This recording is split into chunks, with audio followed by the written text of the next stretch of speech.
Hey there, how's everybody doing tonight? J-Mac here with you. No, my camera's not on at the moment.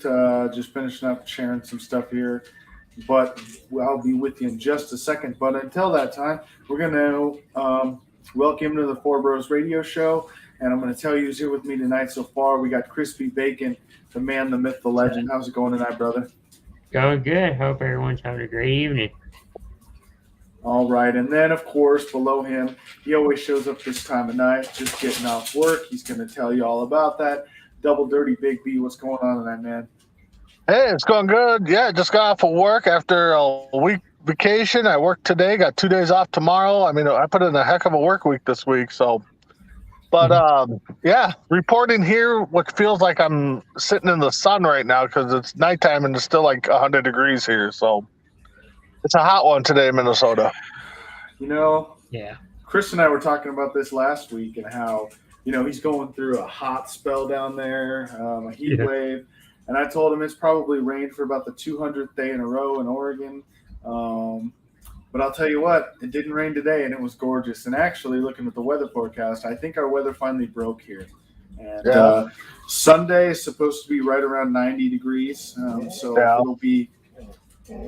But, you know, let me explain that 90 degrees here, it's 90 degrees with like 60% humidity as well. Yeah. So it's just sticky, stupid hot. That's what it is. Exactly. I got a question for you guys. Chris, you know, you live in Texas, so you're dealing with the heat all the time. Is it me or does like the heat consecutive days, you know, J-Mac, you deal with the rain a lot. Does that really put people in a different kind of mood set? I mean, with the heat or in J-Mac's case, the rain all the time. I mean, what do you guys think? Because I think here in Minnesota, when we get these strings of hot days, everybody's just moody.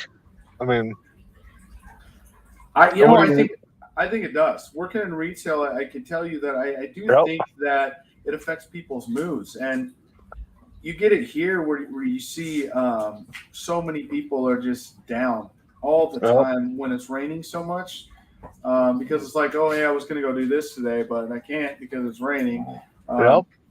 One guy made something funny out of it, and he's like, man, I can't wait for the summer to show up. And I'm like, yeah, me neither. And he's like, the rain just gets warmer, so it'll be awesome.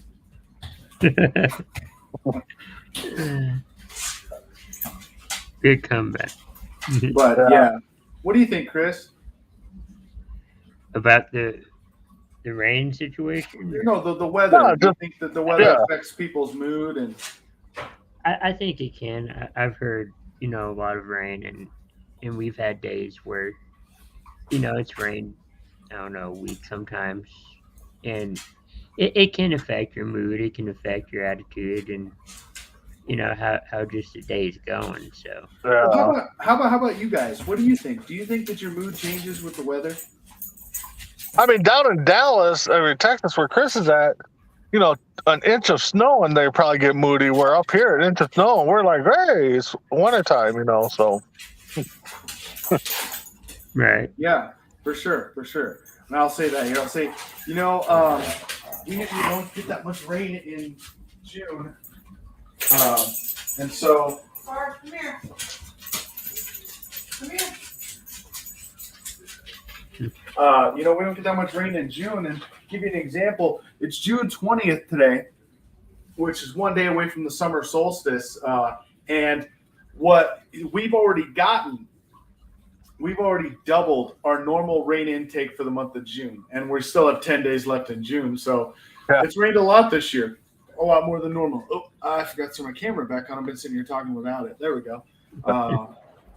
But, you know, and we just said tonight we were going to talk about sports fans and how what was the word I used? Do you guys remember the word I used?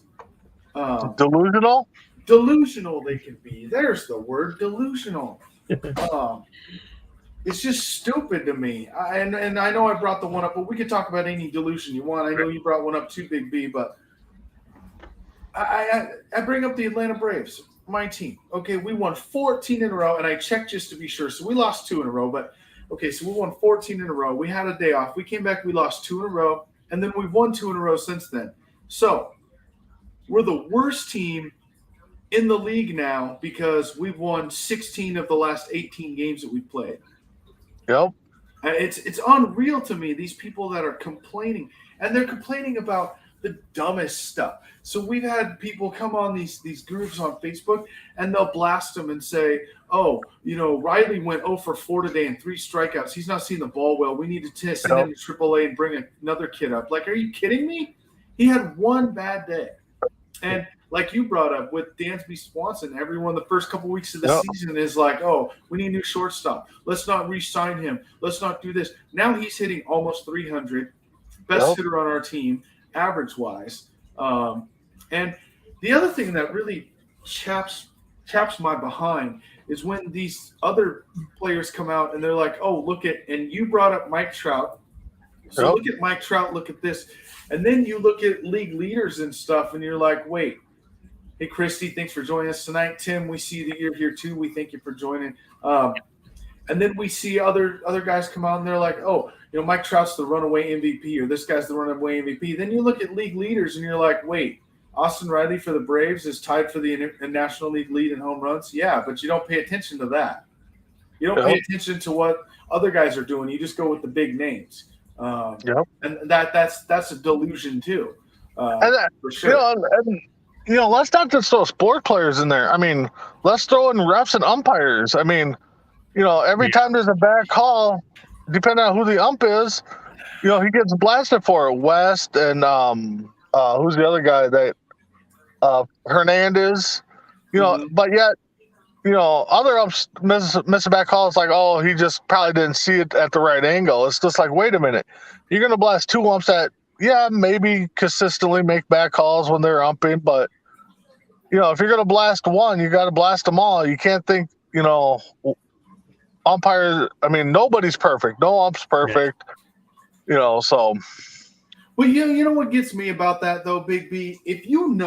Okay, so if you watch Angel Hernandez for the whole game, okay, or not even the whole game, you watched him the first 3 innings, and he consistently, and just an example, but he consistently calls a strike on a ball that's 2 inches outside or 3 inches outside.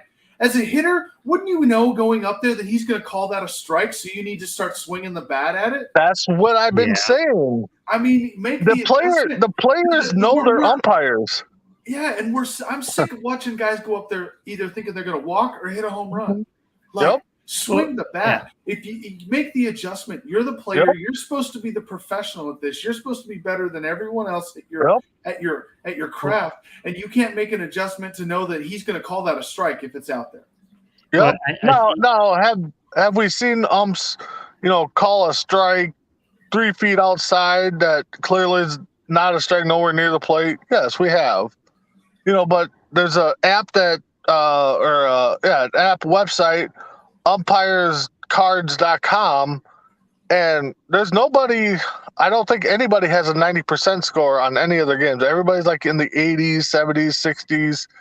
On their score rating, they get judged every game. But yeah, no, I get you. I mean, fans overall. I mean, even here in Minnesota, the Twins, are struggling right now, and everybody's, we got to chalk it up to young talent and stuff. Okay, but yet when we're winning all those games, Twins are red hot right now. I'm glad they're playing good, but now that they're struggling, it's the same group of players, but now we got to chalk it up to inexperience and youth and a rebuild. It's like, come on, guys, can't have it both ways. I get it. Go ahead, Chris. I was going to say, I think, no matter your sport, you should know your officiating and how they work and all. Oh, they do. They do. Yeah. The fans don't, but the players do. The players do. And do you remember, and I am so bad that I'm so upset with myself I don't remember his name, but we had the Major League umpire on deck. Do you remember The umpire Yes, it name was. It was Scott. Yeah, that's it. Yeah. That's it. Yeah. And do you remember? I believe we asked him on that show. Do umpires ever call a strike just to speed up the game because there's been so many balls thrown, just to get a guy to be like, I need to swing the bat? And he admitted that there's times you have to do that. You have to take control of the game and say, that's really close. I'm going to call it a strike. And fans can get mad at that all they want, but their job is to keep the game going. Their job is to take control of the game. But like you said, though, J-Mac, most umpires are going to consistently call that outside corner or inside corner a strike or a ball, and they need to adjust themselves, just like teams need to adjust against certain pitchers and stuff, and quarterbacks and all that. But fans, we want our teams to win, no doubt about that. But to call somebody the next great whoever, center fielder, quarterback, first base, next great GOAT pitcher, in their rookie year or coming out of the draft or after they've had 2 good games is very delusional. Well, we know who does that. And Tim there's a lot of fans. No, I know, but the one that we know that does it all the time, Tim Hendricks pointed out in the comments for sure. And it just another one on a different network that would do it too. I know, it just frustrates me. It frustrates me because why can't we just enjoy what we got? Why can't we just enjoy the greatness that we have in front of us? Why does it have to be he's the greatest of all time? Maybe the greatest right now, but not all. The greatest right now. Thank you, Chris. Why can't we start saying that? He's the greatest right now. He's the best player right now. He's the greatest in this era, in this time. But how about all time? Who cares about all time? It doesn't matter all time. He's the greatest right now. All time's out the door. I mean, because each sport has evolved. Maybe outside of hockey, each sport has evolved. Rule changes, the game of play, the style of play. I mean, we've said it before, and I would guarantee that most of our fan base would agree that the only player that we could say is the greatest of all time is Wayne Gretzky. And we stated it over and over again. You take away half his stats, he's still the career leader in points. Right. So, he's the only guy you can say that for. But I'm glad you brought that. I'm glad you brought that up, Big B, because I just want to point out a few things before we take our break. I got a couple of minutes to bring this up. Yeah. Let me just explain when you're talking about the game evolving and the game changing that way. Think about this. Think about, and this is just one example I have a couple of others, but 48 years ago, Nolan Ryan threw 235 pitches, struck out 19 batters, pitched 13 innings, and ended up getting a no decision against the Red Sox. 235 innings. That's like 3 starts now. Exactly. And 13 innings, that's probably in the mid starts and also. in the mid 90s and 2000s, that was 2 good starts. Right. But yeah, so I mean, we could break it down and J-Mac, Chris, we've talked about it. Tony Gwynn. Yeah, Pete Rose is the all-time hits leader, possibly the greatest hitter, but you break down Tony Gwynn's stats, it's like, okay, maybe we need to rethink, who the greatest hitter is, because, he would have had to go 0 for how many at bats to drop below 300? I mean, 1,107. I have that exactly. stat handy. Yeah, exactly. So, I mean, granted, we don't like our opinions of Tom Brady's kind of different. I'm kind of leaning towards, he's probably the greatest quarterback of all times. But again, the game has changed. I mean, Brady's done what he's did, with 2 different teams. Some people are even breaking it down to 3 different 10-year careers, and he still is up there. But, a lot of fans just need a wake-up call, and, just because a player has a good month or one good season, he could be, considered great for that year, but, let the career play out before we start crowning him. As the late great Dennis Green would say, crown him. Yeah. So Yeah. Well, okay, just a couple of other things real quick before we get to the ads. A couple of things where the game has changed. So 1971, that was 50 years ago, which a lot of Okay. people wouldn't say was really that long ago, right? When it comes to the game of baseball. So 1971, complete games for pitchers, complete games, Yeah. 9 innings, at least 9 innings. Okay. Okay. Leaders in a season, by the way, Fergie Jenkins, 30. Yep. 30 complete games. And I would In a season. almost bet, not even know who number 2 is. Number 2, 1 and 2 combined probably has more complete games than the last 3 MLB seasons combined. Oh, I bet you the top two in complete games in that one season has more complete games than any pitcher pitching in baseball right now in their career. Because number 1 and 2 have 59 total. Wow. Without looking it up, I would say I would look at Kershaw. I would look at what's his name from Houston? Oh, Verlander? Verlander would be probably my top 2 guys that I would be like, that might be debatable, but it wouldn't surprise me. I mean, okay, it might be close, but you're getting my point. I mean, I definitely 2 do. guys in one season had as many as maybe one guy does his entire career.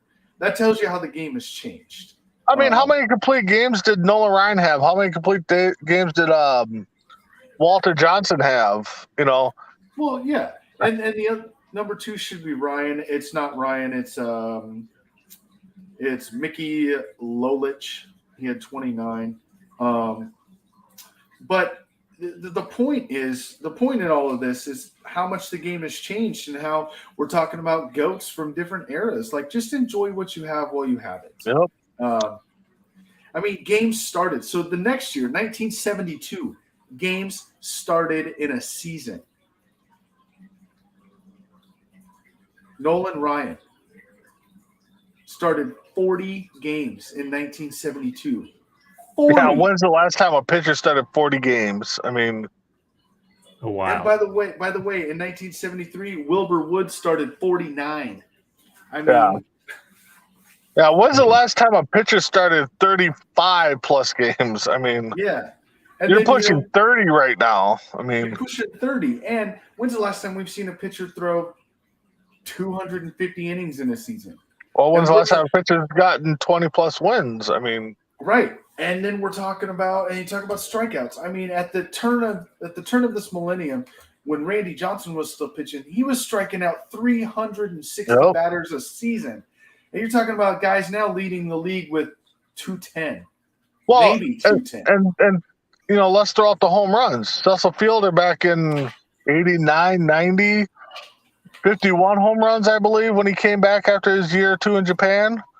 Right. And everybody's like, oh my God, this guy's a monster. And then all of a sudden home runs started breaking out left to right in the late 90s, early 2000s. Now an average season's 40 home runs? I mean, yeah, for sure. All right, we're going to take a little break. Come back with us. We're going to take a break and run some ads here, pay the bills. Be sure to come back and join us after the break on the Four Bros Radio Show.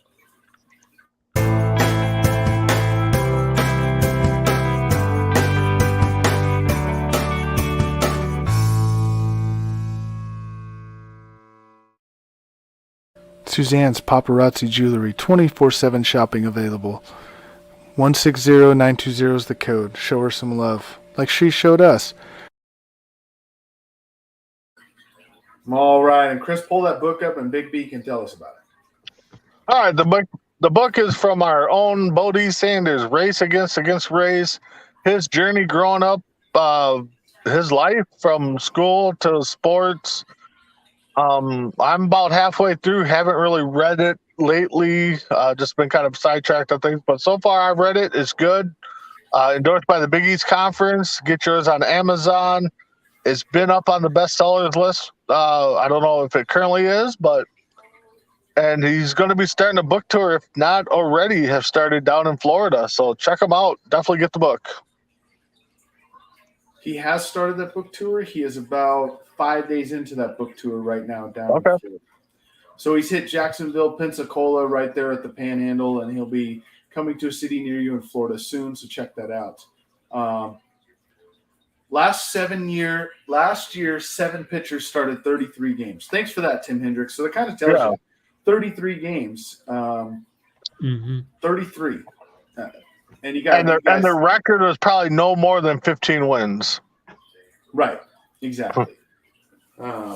So that's crazy to think about that they're starting 33 games a year now, and that's only 7 guys in the entire league that started 33 games. I bet the average is 27 or 28, probably would be my guess.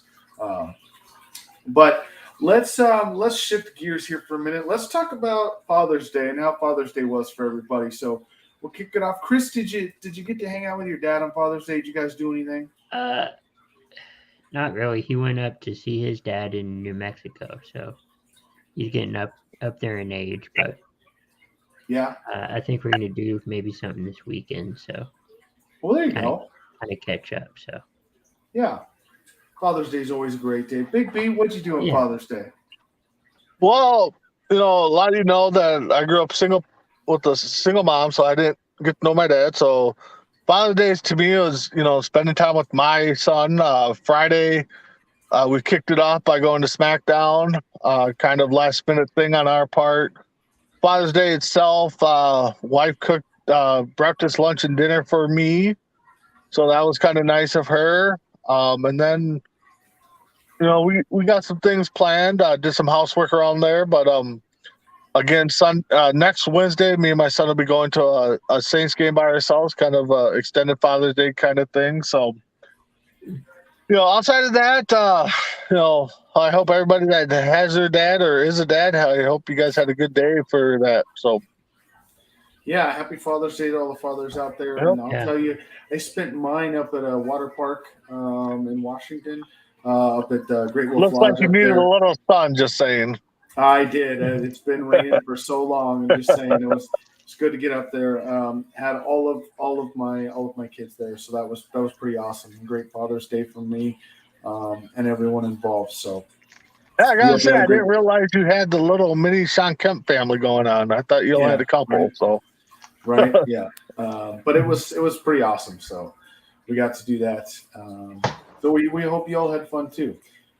Speaking of Father's Day, and both Chris P. Bacon and Big B will tell you that they did not know about this before the show. This is being thrown on them right now as an impromptu thing. We're not going to do Two Truths and a Lie tonight, but we are going to do something more fun. All right. I want you on the spot to give me your top five father-son duos in any sport. Ooh. Who do you think of the top father-son duos? If you have to use Google to look it up, that's fine. It doesn't matter. But no. Top 5. Top 5. All right. Well, 5 would be me and my son. No, I'm just kidding. No, actually, he's playing Little League right now, and he got up 6 times the one game I saw on Thursday, and he was 5 for 6. So, which is really good for him. So, my number 5 family duel. God.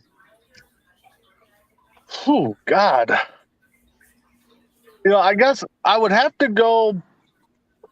I'm going to go wrestling and probably do Dusty Rhodes, Cody Rhodes, and Dustin. That way. Number 4. Number 4, I would have to go probably football and go with the Mannings. I think, did not see Archie play, but saw his boys play. So, I think that's there. Number 3, I got to go with the Molina family tree. I don't know if their dad actually played in the majors, but them and the Alous, definitely got to be up there. Number 2, I guess I'd have to go with Barry and Bobby Bonds. And then number one for me, of course, is Griffey Jr. and Griffey Sr. The only family, father and son to play in the same major league game at the same major league time. And also the only father and son to hit a home run back to back in the same major league game. So Griffey's for me is number one. All right, Chris. All right. No particular order. Number one would be Dick and Pete Weber. They were both bowlers. Oh, I forgot about them. Good one. Yeah. Good one. Good one, Chris. Bobby Google and is your friend. Yeah, Bobby and Barry Bonds. Yeah. Okay. You mentioned Archie, Peyton, Eli.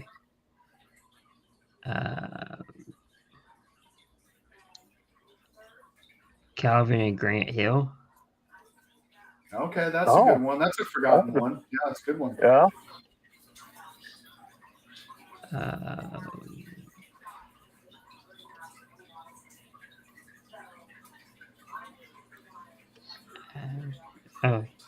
Kellen Winslow and Kellen Winslow Sr.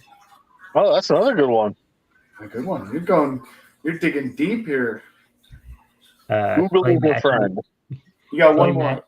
Clay Matthews Jr. and Clay Matthews the third. Wow. There you go. Yeah, good ones.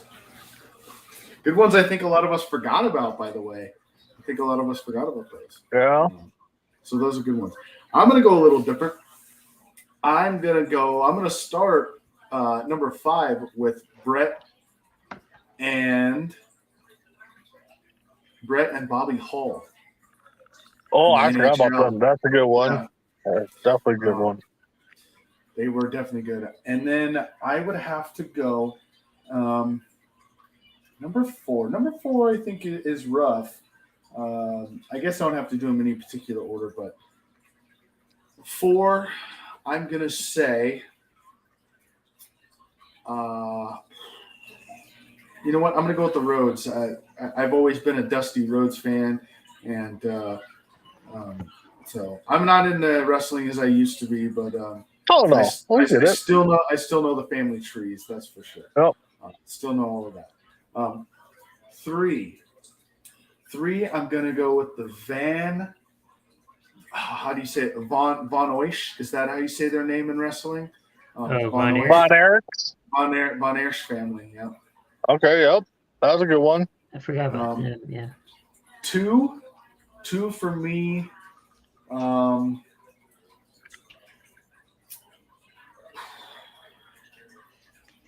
2 for me actually is not. They're sports related, but they're not sports players. Does that make sense? Mm-hmm. So for me, it is the Carey family tree. So Harry, Skip, and Chip Carey. So Harry was the play-by-play, of course, for the Chicago Cubs for years. Skip and the Cardinals. Skip was the play-by-play for years on TBS for the Atlanta Braves, America's team back in the 90s. Oh, I did not know they were related. Wow. Yes, and Chip Carey, who is the grandson, is now the play-by-play for the Atlanta Braves on Bally Sports South. So, wow. God, you pulled that one out. Yeah. So the 3 of them. And then number 1 for me is still Griffey and Griffey Jr. I don't think there will be any better father-son tandem. The one I'll throw in there that might get there, they never played together, but they have similar numbers, and that is Guerrero Sr. and Jr. Yeah, we talked about it on deck. Yeah, they got scary similar numbers. I mean, so that's another one. Yeah. So another one, and there's so many more you could throw out there too. Oh yeah, but well, that was a fun little segment to throw together quick. I mean, honorable mention, I would go with the Waugh, Patrick Waugh and his son, the goalies for hockey. Yeah, there's so many we could throw out there. I mean, like you said, we didn't know what you're going to do, so. Yeah. We did not know. No. And Tim was out to Ripkins, and I mean, I don't recall his dad being a big ball guy outside of managing. I mean, I'll have to look Yeah. it up. But of course, Cal. I mean, if you go brothers, then yeah, you go to Ripken. But I don't know father son. I mean, Well, I'm going to guess that Tim's about to educate us since you brought that up. yeah, go ahead, Tim. I mean, I know. Didn't all three Ripkins play in the same infield for their dad, like one game? Something like that, yeah. Yeah. For So I sure. mean, yeah, you could probably do that. I mean, but you know, Tim Hendricks did put out his top he five. did. yeah, he did. Those top fives were Grippy and Grippy Jr. again. I think that's unanimous number one. The Ripkins Yep. at 2, the Paytons at 3, The the Lou. Alous at Yeah. 4. I don't think anyone's got a problem with that, and the Rhodes Yeah. at 5. Yeah. I mean, again, there's so many more you could throw. You could throw out Rick and Charlotte Flair. There's another one from Yeah. wrestling. Well, father daughter, but yeah. Yeah, father daughter. I mean, that's that's still. I mean, iconically, I mean, you could have did Rocky Johnson and the Rock, Rock. you know, I forgot. and you could go back to the grandfather in that case, but right. Yeah. Right. Well, you could. So I just want to throw a wrinkle in the show tonight. We rarely talk about wrestling on this show. Rarely, because I'm not into. Yeah, we it do. much, but you're right. We but I got two have- shows that do that. But I have to just get your opinion real quick on this before we end the show. What do you guys think the fallout from all of this going on with Vince McMahon is going to be? Oh, I don't know. I've been reading reports, anywhere from that Stephanie's the one, his daughter's the one that leaked all this information out to get her dad out of there, to other office people leaked it out, to where now that I read something that Vince is thinking about recreating his fake death that he did early 2000s, late 90s, when Chris Benoit killed himself and his family. So he was thinking about reincarnating that to get him off of the limelight. But the fallout, man, it's tough right now to say anything because You don't know what's know, true or not. yeah, well, it's true. I mean, when the big networks cover it, it's true. I mean, a lot of people are like, "Oh, it's a work, it's," and people that don't know, work is a made up storyline. They're going to try to play it in. But I believe this is 100% real. The fallout is, I don't know, because WWE's been up for sale quite a bit. Everybody's talking about them selling out to Disney or ESPN or Amazon and all that. So that might hurt that a little bit. I know the ratings have probably been up the last couple of shows because Vince has been on, so everybody's been like, "Oh, what's he going to say?" And of course, he hasn't said anything because he probably can't because of legal issues. But it'll be a story I'm going to watch closely to kind of see what happens. A lot of people think that if Vince is found guilty and has to sell, that wrestling as a whole is going to be gone, which I don't think so. But well, we'll see. I think right now it's too early to kind of speculate what's going to happen. Yeah. It is hard Any to thoughts tell. on that, Chris? No, I mean it's No. it's too hard to tell. Too soon to tell. Okay. Real quick, want to remind everybody, women's football is still going on. The Women's Football Alliance, they're in the midst of their playoffs right now. Their all-star game, their all-American game, will be July 10th at Tom Benson Stadium. So make sure that check your local listings, see where that's going to be televised at. Let's give them a huge viewing so we can get the women's football going. Is the voice of the Oregon Cougars going to be in attendance for that game? If I'm not there, I will be there on the computer anyway. I'll be trying to live stream and see if some of the Oregon Cougars, when they come on, if I can announce some of them. Okay, for sure. cool. So I'm going to try to do that. And then let's not forget about the USFL playoffs are on. Chris Keats is updated on that. I heard a funny story about the game Saturday, was it, between Michigan and I forgot who they played, the 1-8 versus 1-8. that I the heard about wi- that the Yeah, winning yeah. team got the first overall First round pick pick. instead of. Yep. Wow, that's And, a kind of a twist.